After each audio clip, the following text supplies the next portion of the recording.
মই লিখাই আছে মই মৃত্যু শেষমুহূৰ্তলৈকে মৰিনীয় সমষ্টি মই বিধায়ক হ'মেই। মোৰ ৰাশিফলতে আছে, সেইকাৰণে সৌৰভতো কোনো নোৱাৰে। সেইকাৰণে মই 5 বাৰ জিকিলোৱেই আৰু মই যিমান দিন জীয়াই থাকিম মই বিধায়ক হৈ থাকিম। সেইকাৰণে এই কথাবোৰ মই ইমান গুৰুত্ব নিদিওঁ। চাওক, মাননীয় মুখ্যমন্ত্ৰী ডক্টৰ হিমন্ত বিশ্ব শৰ্মা ডাঙৰীয়াক সকলোৱে ধন্যবাদ জনাইছে, শলাগ লৈছে। শিৱসাগৰ যেতিয়া প্ৰথম ঘটনাটো ঘটিছিল আৰু লগে লগে মাননীয় মন্ত্ৰী ৰমেশ পেগু ডাঙৰীয়াক শিৱসাগৰলৈ পঠিয়াইছিল আৰু দুই পক্ষ অৰ্থাৎ 30টা জাতীয় সংগঠনে বা ছাত্ৰ সংগঠনে তেনেকৈ এক প্ৰকাৰে প্ৰতিবাদ কৰিছিল বা বিচাৰিছিল চৰকাৰৰ সহযোগিতা বা সঁহাৰি আৰু লগে লগে মাননীয় মন্ত্ৰীৰ যোগেদি মাৰোৱাৰী সমাজৰ লোকক লগত আলোচনাত মিলিত হ'ল আৰু মিলিত হৈ পেলাই গোটেই বিষয়টো ইতিমধ্যে মানে থাম কাটিলে বা ইতিমধ্যে ঘটনাটো মীমাংসা হ'ল। তাৰপিছত আৰু তেনেকৈ আৰু বিষয় নাই আৰু শেহতীয়াকৈ বিভিন্ন ধৰণৰ কোনোবা ব্যক্তিৰ লোকে মৰেল পুলিচিং অৰ্থাৎ পুলিচক নজনাই নিজে আইন হাতত তুলি লোৱা যিটো বিষয় দুই এটা জেগাত ইতিমধ্যে ঘৰলৈ আহিছে। বিষয়সমূহ মাননীয় মুখ্যমন্ত্ৰীৰ মতে আহ্বান, আমাৰো আহ্বান যে মৰেল পুলিচিঙত কোনো নাযাব, আইন হাতত কোনো নল'ব। বিশ্বাস ৰাখক মুখ্যমন্ত্ৰীৰ প্ৰতি, বিশ্বাস ৰাখক অসম পুলিচৰ প্ৰতি। আপোনালোকে যেতিয়াই ক'ব লগে লগে তৎপৰতে অসম পুলিচে ব্যৱস্থা গ্ৰহণ কৰিব। আগত অসম পুলিচৰ সংখ্যাও যথেষ্ট কম আছিল। শেহতীয়াকৈ অসম পুলিচৰ APC চাকৰিৰ যোগেদি বিভিন্ন DSP স্তৰৰ পুলিচ বিষয়াই নিযুক্তি প্ৰদান কৰিছে। শেহতীয়াকৈ বিভিন্ন চাব ইন্সপেক্টৰ পৰ্যায়ৰ বিষয়াসকল নিযুক্তি হৈছে, কনষ্টেবল পৰ্যায়ৰ নিযুক্তি হৈছে। সেইকাৰণে আমি খুবেই কঠোৰভাৱে আইনী ব্যৱস্থাসমূহ আমি ৰূপায়ণ কৰাৰ আমাৰ চৰকাৰে ব্যৱস্থা গ্ৰহণ কৰিছে। এই ক্ষেত্ৰত ৰাইজে বা কোনো ৰাইজ শংকিত হ'ব লগা বা চিন্তিত হ'ব লগা কোনো বিষয় নাই। 1.5 লাখ ভোটটোতো মৰিনীয় সমষ্টিত ভোটদান নহয়েই দেখোন। আৰু থাকিল কথা হৰা, মই লিখাই আছে মই মৃত্যু শেষমুহূৰ্তলৈকে মৰিনীয় সমষ্টি মই বিধায়ক হ'মেই।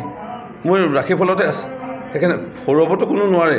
সেইকাৰণে মই 5 বাৰ জিকিলোৱেই আৰু মই যিমান দিন জীয়াই থাকিম মই বিধায়ক হৈ থাকিম। সেইকাৰণে এই কথাবোৰ মই ইমান গুৰুত্ব নিদিওঁ। চাওক, মাননীয় মুখ্যমন্ত্ৰী ডক্টৰ হিমন্ত বিশ্ব শৰ্মা ডাঙৰীয়াক সকলোৱে ধন্যবাদ জনাইছে, শলাগ লৈছে।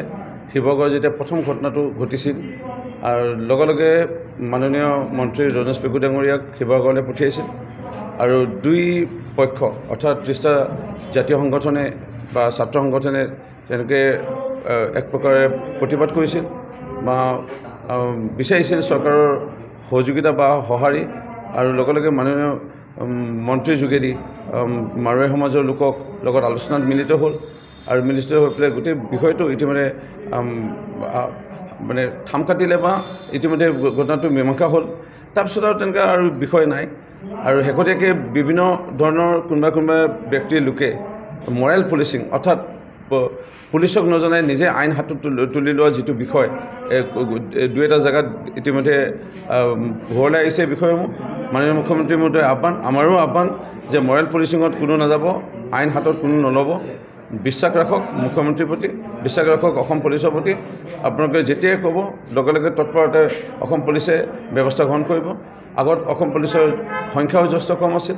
শেহতীয়াকৈ অসম পুলিচৰ APC চাকৰিৰ যোগেদি বিভিন্ন DSP স্তৰৰ পুলিচ বিষয়াই নিযুক্তি প্ৰদান কৰিছে।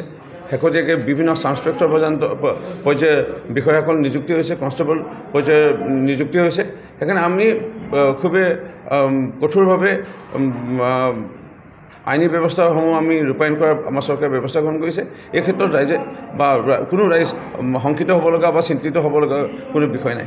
1.5 লাখ ভোটটোতো মৰিনীয় সমষ্টিত ভোটদান নহয়েই দেখোন। আৰু থাকিল কথা হৰা, মই লিখাই আছে মই মৃত্যু শেষমুহূৰ্তলৈকে মৰিনীয় সমষ্টি মই বিধায়ক হ'মেই। মোৰ ৰাশিফলতে আছে, সেইকাৰণে সৌৰভতো কোনো নোৱাৰে। সেইকাৰণে মই 5 বাৰ জিকিলোৱেই আৰু মই যিমান দিন জীয়াই থাকিম মই বিধায়ক হৈ থাকিম। সেইকাৰণে এই কথাবোৰ মই ইমান গুৰুত্ব নিদিওঁ।